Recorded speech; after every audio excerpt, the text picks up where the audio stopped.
Bonjour, bonsoir, bon après-midi à tous et bienvenue dans ce nouvel épisode d'Histoire de Daron. Je suis Fabrice, je suis votre hôte et cette semaine, je vous propose un épisode un peu spécial d'Histoire de Daron. J'accueille Harold, qui est sage-femme dans la maternité qui donne naissance au plus grand nombre de bébés en France. J'ai nommé Jeanne de Flandre à Lille. C'est d'ailleurs là que nos 2 filles sont nées et le personnel était vraiment top. Harold m'a envoyé un mail début 2018 pour me proposer de répondre aux questions des lectrices et lecteurs à propos de la maternité. Alors si vous me suivez sur les réseaux sociaux, petite parenthèse, mon Instagram perso c'est FabFlorent, F-A-B-F-L-O-R-E-N-T, vous avez peut-être vu passer ce post où je vous proposais de poser des questions à Harold. Voici donc les réponses à vos questions dans cet épisode. Un immense merci vraiment à Harold pour son temps, sa disponibilité et sa gentillesse. Si vous avez suivi Histoire de Daron cet été, vous devez sans doute savoir que ce podcast va devenir une partie intégrante de mon nouveau projet de magazine, à qui j'ai donné comme nom de code temporaire Projet Madame. Il va sortir dans quelques mois, mais vous pouvez d'ores et déjà vous inscrire à notre newsletter dans le lien que vous trouverez dans les notes de ce podcast. On va vous envoyer très bientôt des questions, mais aussi des infos pour suivre la progression du projet. Si vous aimez Histoire de Daron, la meilleure chose à faire, c'est de vous abonner au podcast sur vos applis de podcast préférés, par exemple Apple Podcast sur iPhone ou encore Podcast Addict sur Android, mais aussi vous pouvez retrouver Histoire de Daron sur Deezer, sur Spotify, sur SoundCloud et même sur YouTube. Vous retrouvez tous ces liens dans les notes de cet épisode. Et n'oubliez pas, même si vous écoutez en podcast, venez me laisser un commentaire sur l'épisode sur YouTube, ça me fait toujours un immense plaisir. Je vous mets l'adresse de la chaîne dans les notes. Voici la session questions-réponses en compagnie d'Harold. On est avec Harold, salut Harold. Salut. Ça va ? Ça va. Harold, tu vis à Lille ? Ouais. Et tu m'as envoyé un mail Ouais. pour me dire, vas-y viens on fait un truc spécial, C'est ça. Futur papa. C'est clair. T'es sage-femme dans la vie, c'est ça ? Ouais, je suis sage-femme, ça va faire 8 ans que je travaille, je sais pas si j'ai le droit de le dire, mais faut que je le dise quand même, je suis à Jeanne de Flandre. Pourquoi t'aurais pas le droit de le dire, je pense ? Moi, je sais pas, la direction, les fonctionnaires, tout ça. Ah, ok. Donc, je suis fonctionnaire titulaire à Jeanne de Flandre, on est la plus grosse maternité de France, je crois. C'est vrai ? Ouais. Moi, je savais pas. 5730 naissances à au dernier comptage. Au Total. Au total ? Au total. C'est énorme. Ouais. Et voilà. Et toi, t'as fait combien de naissances au total ? J'ai arrêté de compter au bout de 6 mois parce que... Ça te fait quoi ? Ça te fait une naissance ? Non, plus que ça. Je fais partie de l'équipe de sages-femmes qui tourne un petit peu sur l'ensemble des services, ce qui fait que je fais beaucoup de blocs, je fais beaucoup d'accouchements, je suis beaucoup de gens, mais je suis aussi des patientes qui sont en suite de naissance, je suis des patientes qui sont en grossesse pathologique avant, donc même si c'est pas des bébés que j'ai vus de visu, ça a fait beaucoup de bébés, ouais. Ok. Qu'est-ce qui t'a décidé à devenir sage-femme ? Parce que c'est pas forcément, on va dire classique d'avoir des mecs qui se lancent dans ce métier. Déjà de base, par le nom, qui s'appelle sage-femme, voilà. Et d'ailleurs, ça se dit sage-femme. On peut dire maïoticien, oui. mais déjà, il y a beaucoup de gens qui savent pas ce que c'est qu'une sage-femme. Donc, non, la base, c'est que quand j'ai accepté le choix de sage-femme, c'était à l'issue de la première année de médecine. Donc, quand j'ai dit oui à sage-femme, je savais même pas ce que c'était. Ah ouais, ok. Ouais. En fait, j'ai fait 2 années de médecine. À l'époque, selon le classement, on avait le droit à telle ou telle place. À la base, j'avais fait médecine pour faire des études de médecine. J'ai été placé suffisamment bien pour pouvoir choisir entre dentiste et sage-femme. Et j'ai une aversion pour le dentiste et je suis jamais allé chez une sage-femme. Donc je me suis dit, je vais tenter, je verrai bien, je me fais 1 an et puis si ça me plaît pas, je ferai autre chose. J'avais déjà fait des préinscriptions à droite à gauche et maintenant ça va faire 10 ans que ça s'est passé, plus de 10 ans que ça s'est passé tout ça. Et j'y suis encore. Donc et qu'est-ce qui te plaît dans ce métier en particulier ? C'est le contact. C'est que on est avec des gens qui sont pas malades, qui sont plutôt cool. C'est une bonne ambiance. Souvent, c'est des gens, c'est plutôt une bonne nouvelle. Et puis voilà. Non, c'est un boulot qui est super sympa, hyper gratifiant. Comparé à des copains ou des copines qui, eux, ont continué dans leurs études de médecine, j'ai pas du tout les mêmes horaires qu'eux. Je suis officiellement aux 35 heures, ce qui fait que je fais ce qui me plaît et j'arrive à avoir une vie à côté, donc c'est plutôt cool. Et donc t'as toi-même un enfant, c'est ça ? Ouais, un petit bonhomme de 1 an et demi là, qui va avoir 2 ans en octobre. Et tu l'as accouché À moitié.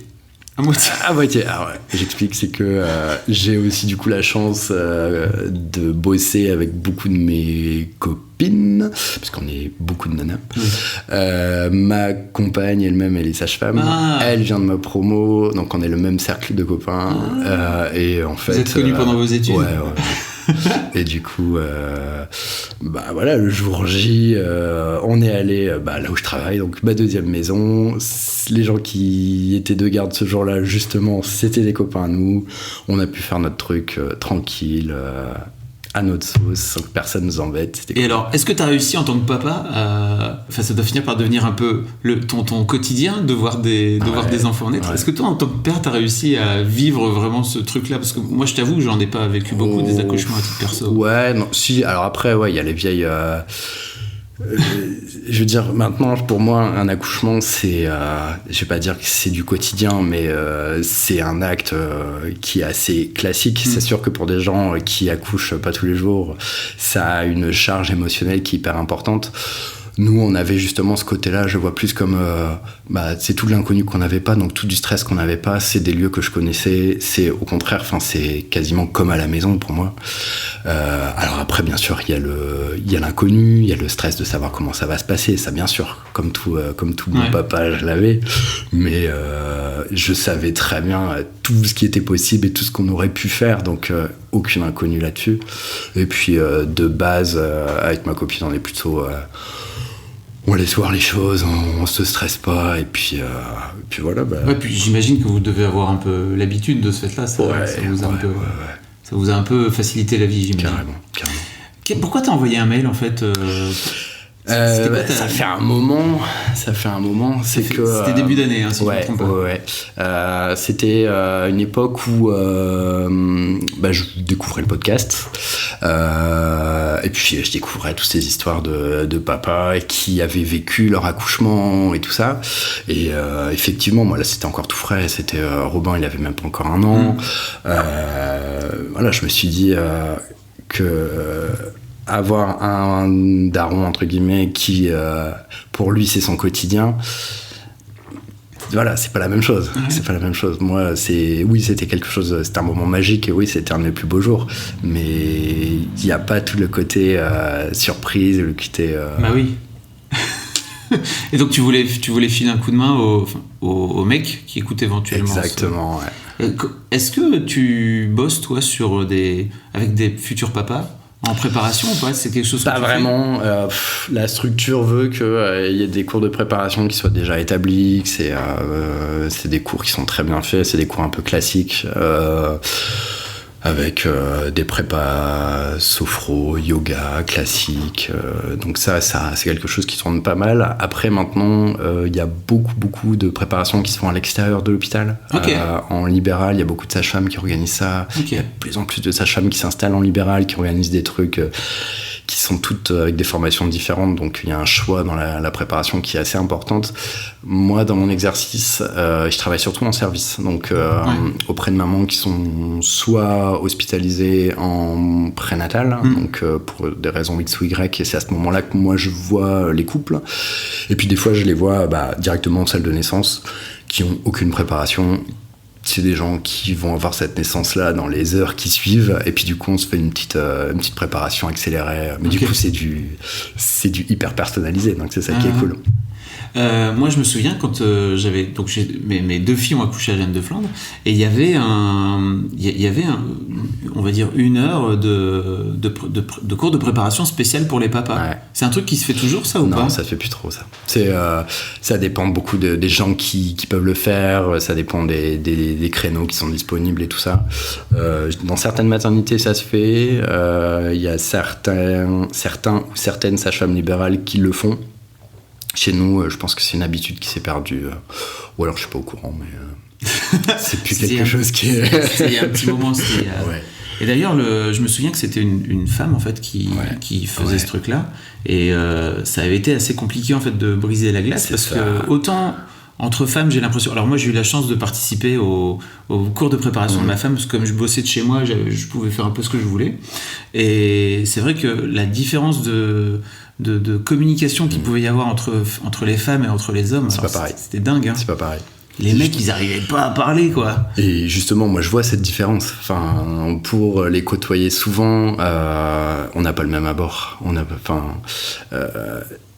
Le fait que je sois un mec, j'ai toujours un contact qui est différent et avec les mecs, avec les futurs papas, et avec les patientes, parce que j'ai pas ce côté qui est impersonnel. C'est que quand on va leur demander t'étais avec quelle sage-femme, s'ils sont avec une de mes collègues, même si elles sont géniales et elles travaillent toutes super bien, peut-être qu'elles se souviendront du prénom, mais au bout de quelques années ça va passer. Là maintenant, j'ai encore des gens que j'ai suivis il y a plusieurs années et qui se souviennent de moi parce que j'étais le mec tatoué de la maternité.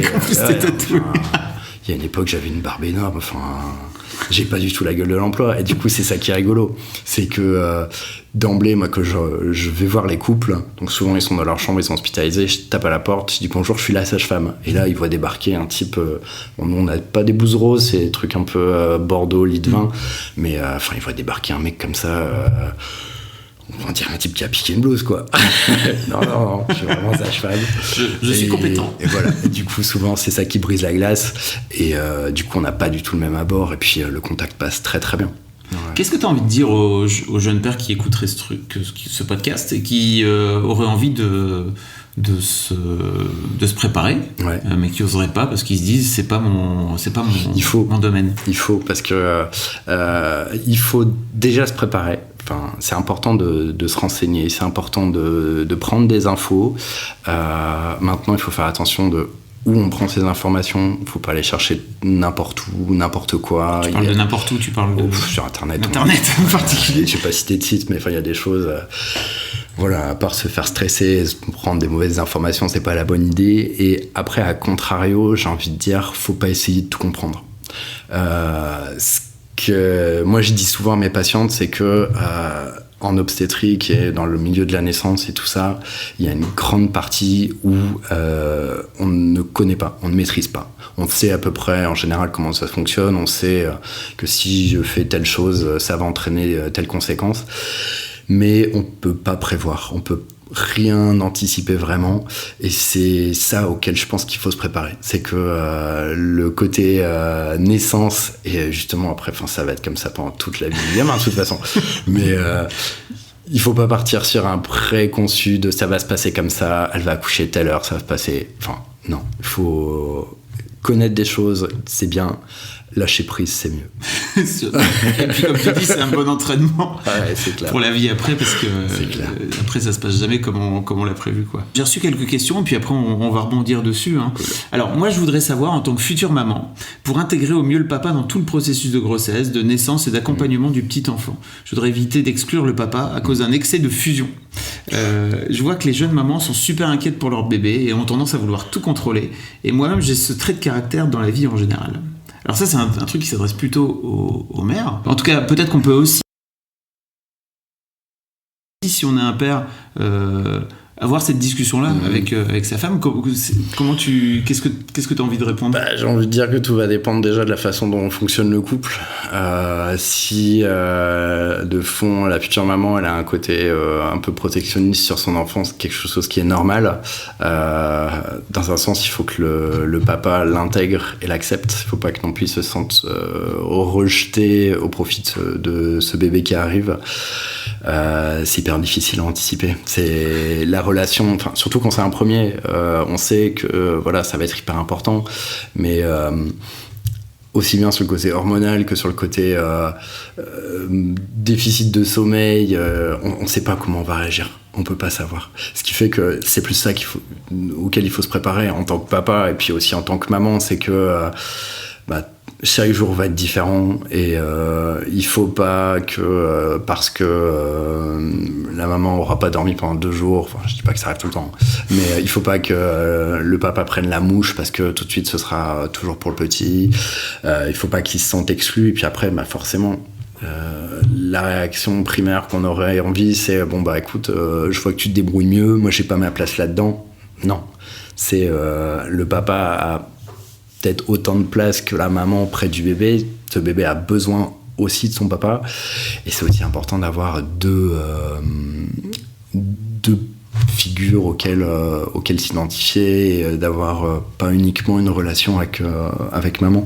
Alors après, il y a des bébés qui se développent très bien avec juste une maman, juste un papa, et voilà.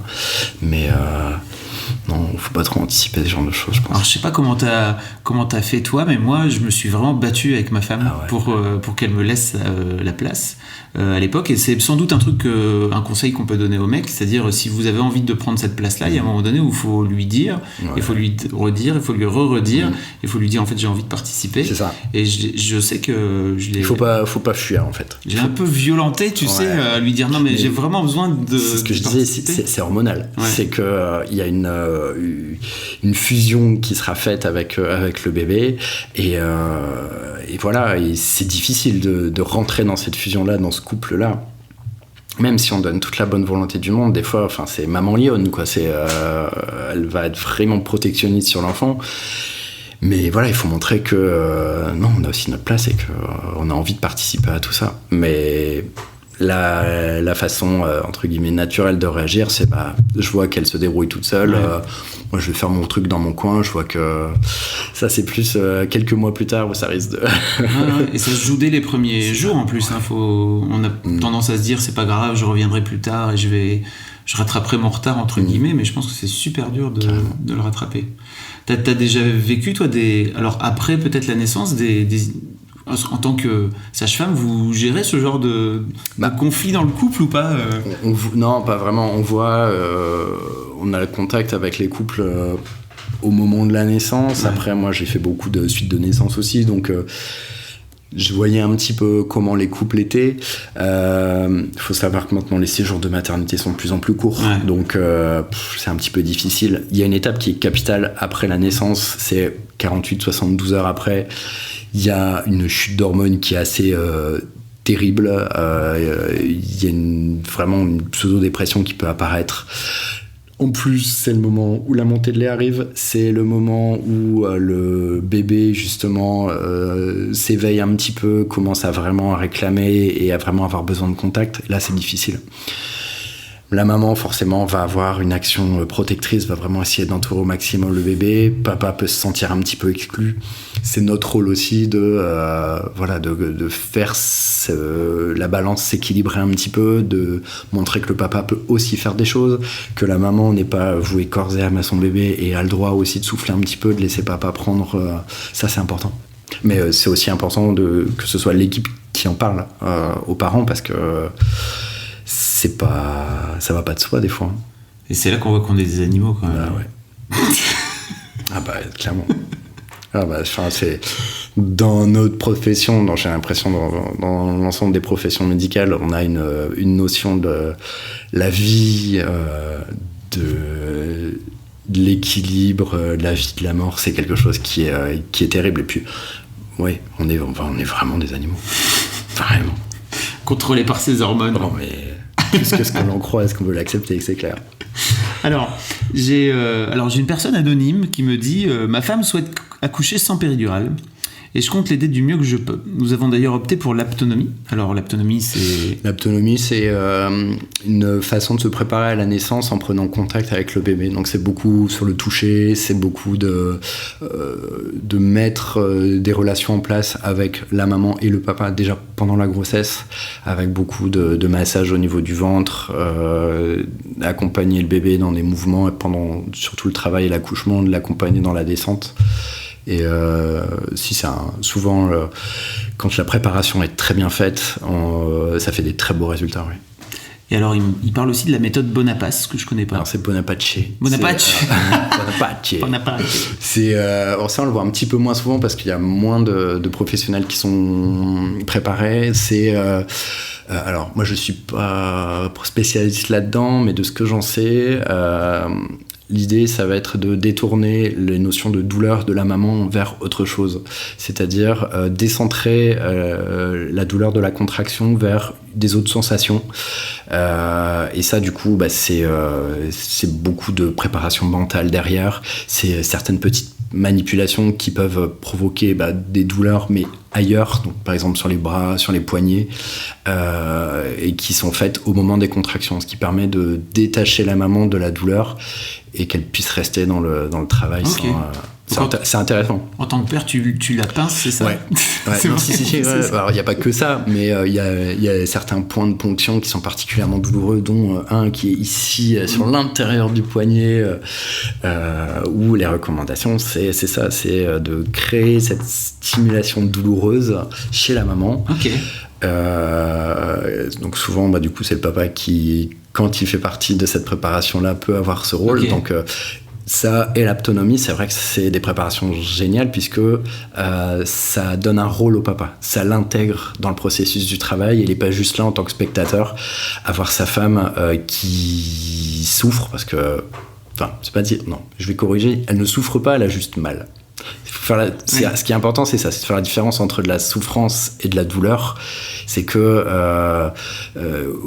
le bébé, les contractions provoquent des stimuli qui sont douloureux, mais la préparation en anténatal fait que il faut voir ça comme quelque chose qui est positif, que c'est dans un objectif, que c'est dans un but, et que c'est défini dans le temps, ça commence à un moment et ça se termine à un moment. Et généralement, à la fin, on a plutôt une bonne récompense. Et quand c'est des choses qui ont été intégrées par les couples, voilà, c'est beaucoup mieux vécu plutôt que elle a mal, faites quelque chose, vite, tu lui faut une péridurale. Non, j'ai envie de crever, etc. J'entends bien le truc. Ouais. Justement, tu vois, il dit qu'ils ont opté pour l'aptonomie et la méthode Bonaparte afin que lui puisse être actif. C'est ça. En complément, aurais-tu des conseils pour m'aider à accepter la douleur qu'éprouvera ma femme sans me laisser submerger par mes émotions? C'est ce que je disais. Enfin, il faut être préparé à voir celle qu'on aime souffrir. Enfin, souffrir, avoir mal. Parce que c'est vrai, c'est un petit peu déstabilisant parce que le rôle du papa à ce moment-là, même s'il l'aide à supporter ses contractions, supporter ses douleurs, on a juste un rôle de support. On n'est pas du tout... on ne peut pas intervenir dans le délai, on ne peut pas intervenir sur réduire ou les contractions, réduire la douleur, c'est impossible. Et c'est ça qu'il faut accepter. C'est que il faut se dire, voilà, on va être à deux. Effectivement, tu vas avoir mal, mais je serai avec toi, je vais pas lâcher. Je sais personnellement que pendant l'accouchement de ma copine, j'ai été broyé une paire de fois au niveau des poignets, etc. C'est tout. On l'accepte. On peut apprendre certains petits massages intéressants au niveau des lombaires, au niveau du dos. Il faut pouvoir lui dire, proposer un peu t'as soif, tu veux écouter quelque chose, est-ce qu'on peut faire ça? Bon, alors après, il faut aussi accepter que on s'envoie balader dans les 6 mètres. Et généralement, pas de façon très polie quand on me propose des choses comme ça, mais c'est tout. C'est tout. C'est pas nous qui accouchons, bien sûr. Mais voilà, il faut être là et il faut pas se dire c'est tout, elle m'a envoyé bouler, je reste son truc dans mon coin et j'attends que le gamin arrive. Moi, j'ai découvert la souffrance par procuration, vraiment. J'avais jamais éprouvé ce truc-là, c'était vraiment très bizarre. Ouais. Il y a beaucoup de papas qui ont du mal à supporter ça parce que ils ont rarement vu des gens vraiment souffrir et ils peuvent rien faire. Et en plus, là, c'est la personne qu'ils aiment le plus. Donc, c'est hyper compliqué. Alors, on voit tout. On voit des papas qui sont résignés. On voit des papas qui font des malaises. On voit des papas qui deviennent agressifs. Mais tout ça, ça peut être balancé avec une préparation en amont. Si on sait que pendant un temps duré, il va y avoir ces douleurs-là et qu'on peut faire ça, eh ben on y va. Alors moi, je me suis fait sortir de la salle parce que je commence à devenir pâle et elle m'a dit monsieur, vous êtes en train de vous... Et je pense que c'est un truc qu'on m'avait pas dit. C'est-à-dire que si on m'avait dit, en fait, quand tu commences à pas être bien, n'en rajoute pas à l'équipe médicale et barre-toi. J'avais une sage-femme géniale qui m'a dit monsieur, vous commencez à être vraiment pâle, vous allez pas commencer à tomber dans les vapes alors qu'on est en train de faire accoucher votre femme. On s'occupe d'une personne. Sortez, allez prendre l'air. Et en fait, ça m'a fait du bien. Bon, j'ai raté la naissance de ma fille, mais peu importe. En fait, j'ai pas été un gros boulet à m'effondrer à côté, quoi. On a eu des paires d'expériences de papa qu'on retrouve à faire des malaises. Généralement, alors je sais pas, j'explique pas cette science, mais on a un évier, enfin un lavabo dans la salle de naissance. Et alors je connais pas cette force qui fait que quand un papa tombe dans les pommes, il a toujours son crâne qui va en direction du lavabo, et une fois sur deux qui va s'exploser. Donc peut-être qu'il essaye de s'appuyer dessus, mais à chaque fois il va s'exploser la tête quand ça... En plus, et du coup, on est en train de gérer et un papa qui est par terre et une maman qui contractait un accouchement. Et généralement, après l'accouchement, on met maman avec bébé sur la table d'accouchement tranquille. On met papa sur un brancard à côté. Ils sont mignons tous les trois et on les laisse. Mais c'est une bonne chose de le dire, je pense. En fait, si vous commencez à tourner de l'œil, barrez-vous, c'est pas grave. En fait. Il n'y a pas eu de jugement. Il n'y a pas de jugement. C'est pas important. Enfin, c'est important d'être là, c'est important d'être présent, mais enfin, il faut aussi accepter ses propres limites. Faut peut-être se garder une chaise pas trop loin, un fauteuil pas trop loin. Non, mais moi, ce que je fais quand sort par terre. Non, mais c'est tout bête. Mais quand moi je m'installe pour un accouchement, systématiquement, je vais dire au papa, voilà, vous pourrez rester ici si vous voulez faire ça, vous pouvez faire ça, et systématiquement, je rapproche le fauteuil, parce que voilà, même pour le papa, c'est pas agréable de s'entendre dire asseyez-vous monsieur, vous êtes tout blanc. Enfin, non, je le dis avant.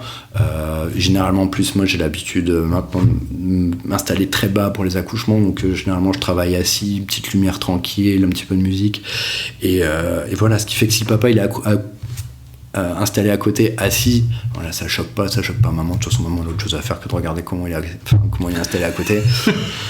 Et puis voilà, ça se fait très bien. Ok, bon, alors je ne sais pas comment tu t'appelles anonyme, mais voilà des conseils. Pour t'aider à accepter la douleur, c'est l'histoire de la vie, je pense. Une fois que tu as décidé d'avoir un enfant, après tu vas avoir ton enfant qui souffre aussi, parce que peut-être il va être malade, etc. Faut pas trop espérer, mais ça fait partie du jeu, quoi. Au secours. Alors moi j'ai une question essentielle, me dit Maxime. Est-ce qu'il faut aller assister à l'accouchement il met entre guillemets, mauvais côté? Parce que j'ai un pote qui a assisté du côté chat en mode je suis un warrior, rien ne m'arrête, et il m'a dit le fais pas, je suis traumatisé. Ouais, non, faut pas faire ça. Faut pas faire. Enfin, déjà, pourquoi il y a aucun intérêt. Pourquoi faut-il Déjà, pourquoi faut le faire?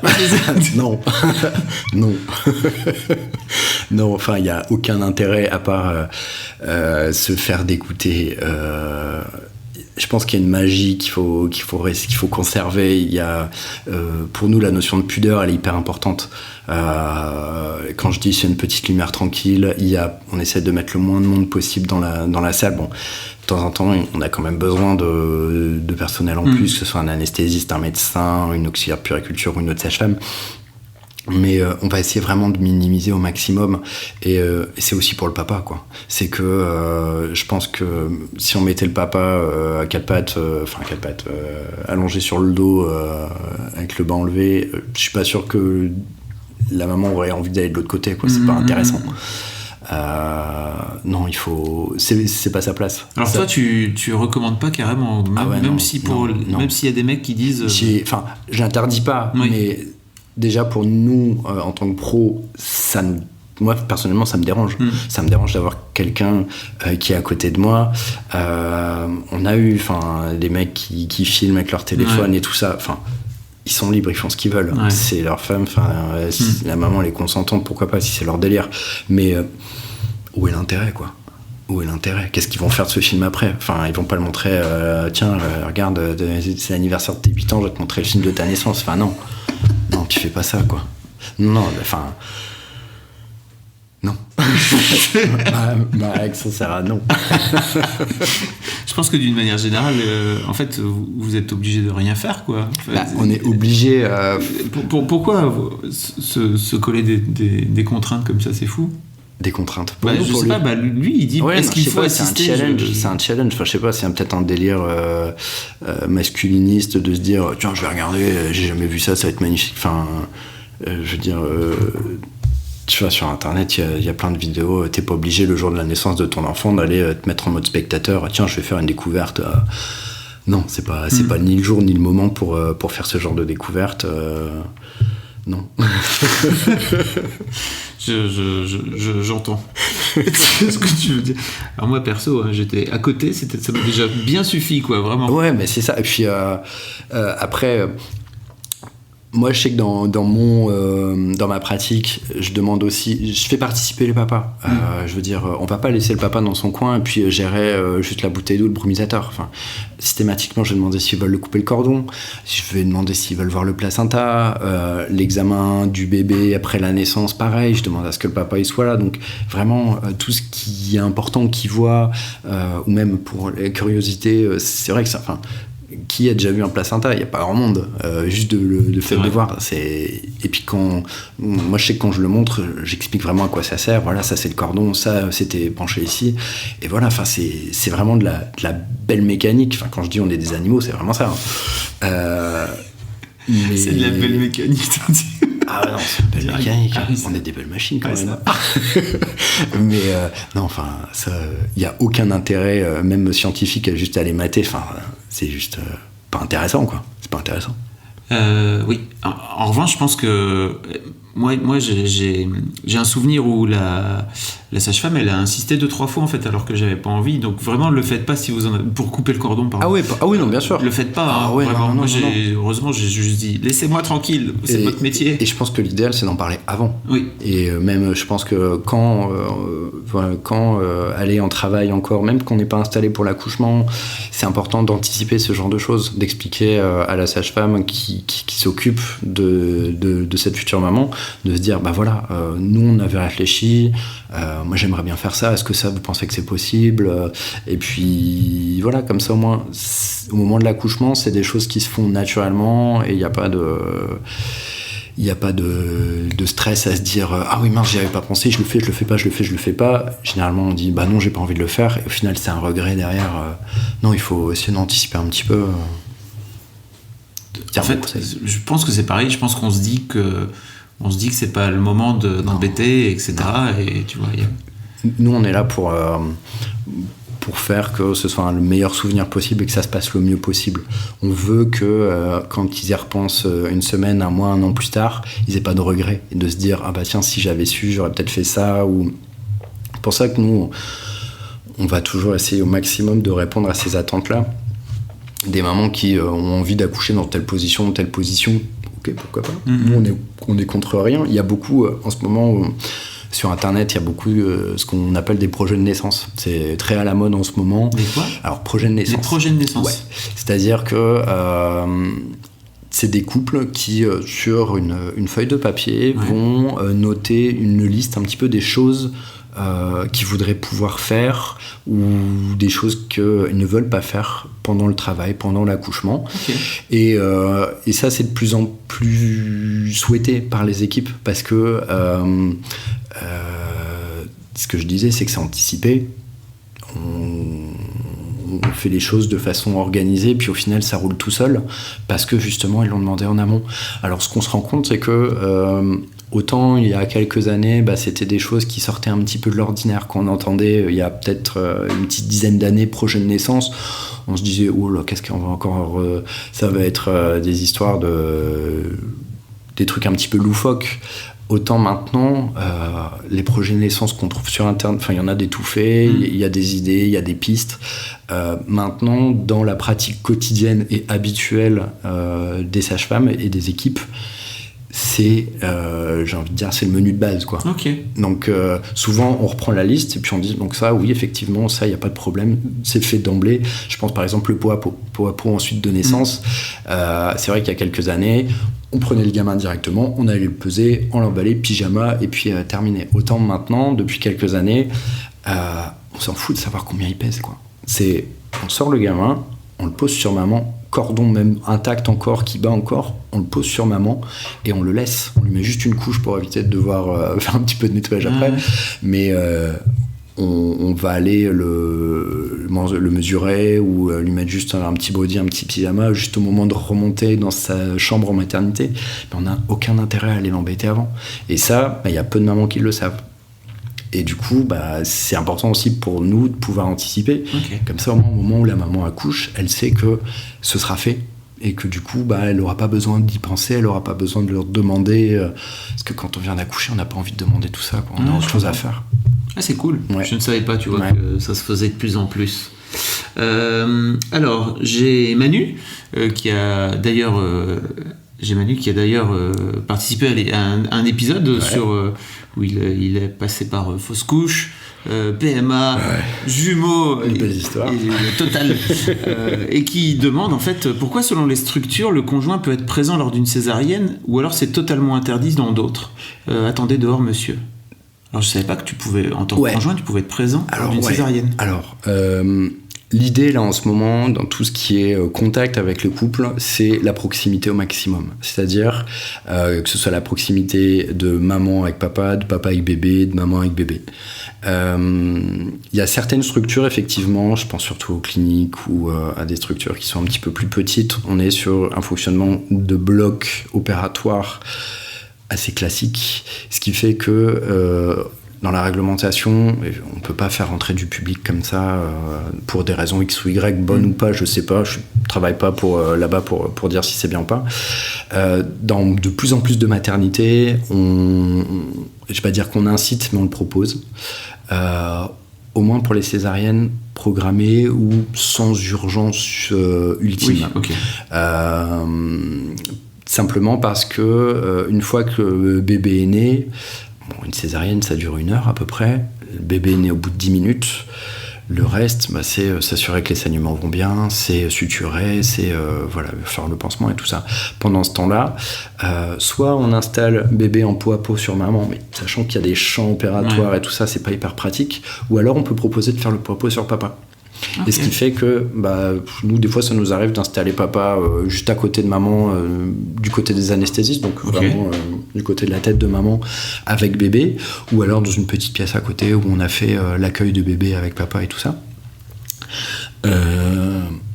Et puis c'est important aussi pour le couple que la maman soit pas toute seule. On a beau être super sympa, les anesthésistes et les infirmiers anesthésistes ont beau être le plus rassurant possible, l'idéal c'est quand même d'avoir son conjoint avec soi, de se dire voilà, lui au moins il est avec moi, je sais pas ce qu'il fera mais il pourra me sauver si j'ai besoin.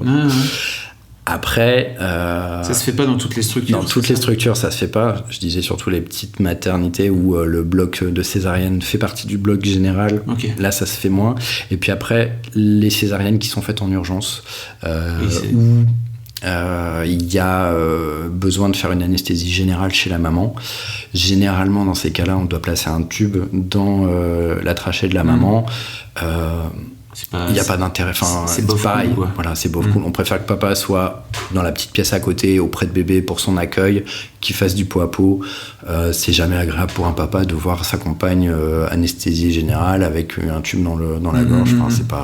C'est pas l'idéal. Et puis quand on a de l'urgence, on n'a pas le temps d'expliquer, on n'a pas le temps, on a le temps mais c'est mal fait.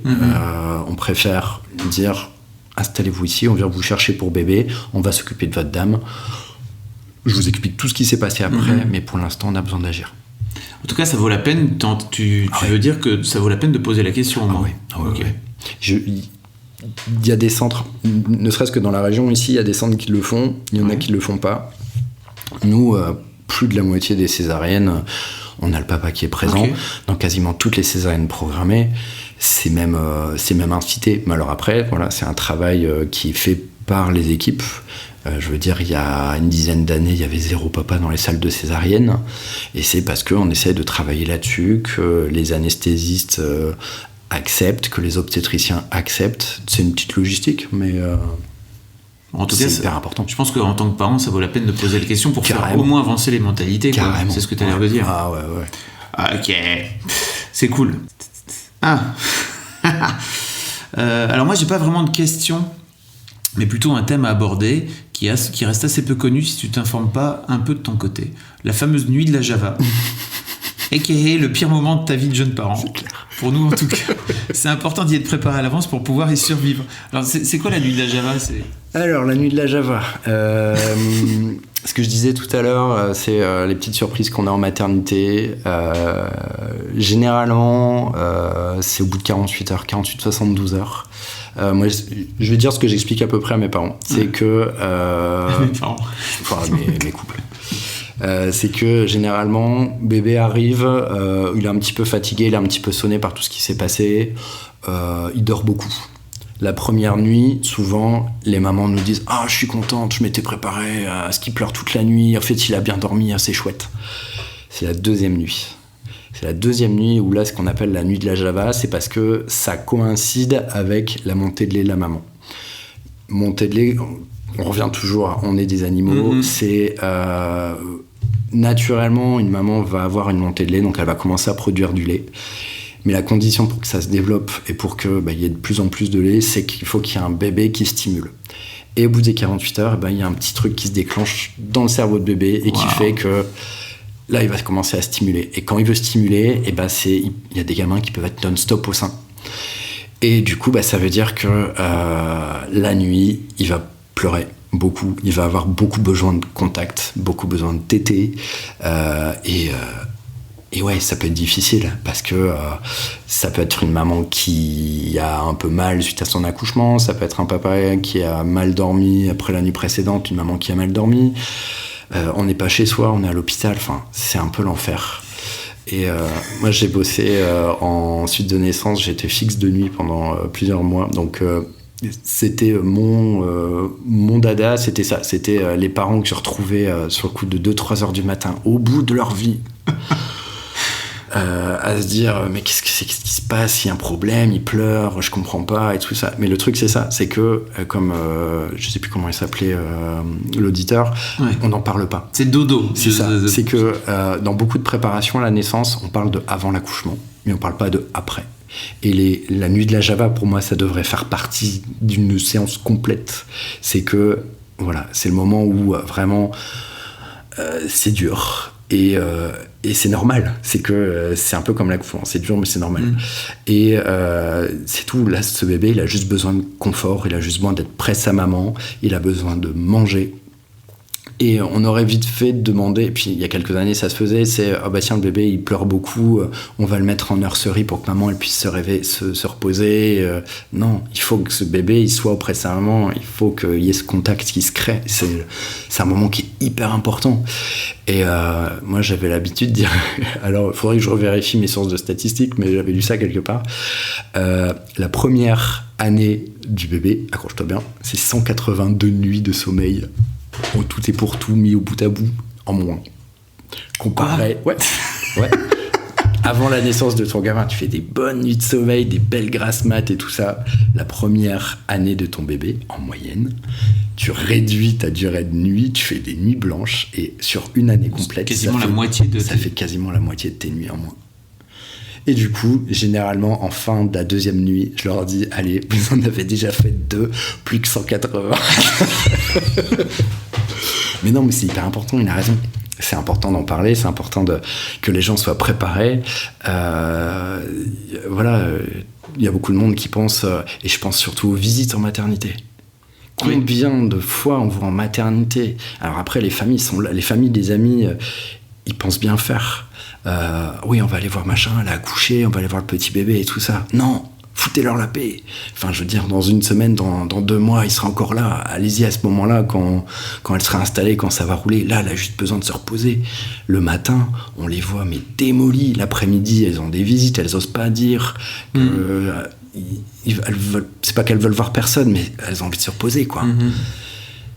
Et c'est pour ça, je pense qu'il faut en parler plus avant, effectivement. Il faut en parler plus. J'ai dans un épisode que j'ai pas encore diffusé mais qui va arriver bientôt, donc qui sera diffusé à ce moment-là, avec Sejo notamment, qui raconte qu'il s'est pris la tête avec ses parents parce que ses parents voulaient bien faire et voulaient être là, alors que lui disait mais en fait ne venez pas, foutez-nous la paix pendant ces quelques jours-là où on a besoin de se reposer. C'est ça. Et ça avait l'air d'avoir été dur au sein de leur famille, mais je pense que c'est un vrai truc à dire à sa famille en fait. C'est ça. Si vous le sentez pas. Moi je propose souvent, quand je vois que franchement c'est dur niveau fatigue, parce que niveau moral aussi c'est compliqué, la dépression du postpartum c'est une réalité, moi je propose souvent aux patients de dire simplement est-ce que vous voulez que nous en tant qu'équipe médicale on dise non, parce que souvent ils osent pas trop dire et machin, c'est tout, on met une pancarte sur la porte, maman est fatiguée, merci de repasser plus tard, point.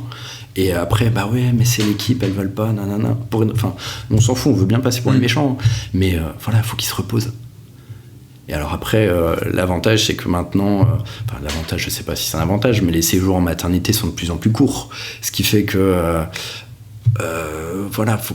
faut profiter de ce moment-là pour essayer de se reposer au maximum, parce qu'une fois arrivé à la maison, c'est reparti pour la lessive, c'est parti pour faire les courses, c'est parti pour... En plus, tout ça avec un nouveau colocataire, là, on sait pas comment il fonctionne, on sait pas comment il parle. Enfin, non, là en maternité, c'est pas un hôtel de grande qualité, mais au moins la nourriture elle est faite, le linge il est fait, on se repose quoi.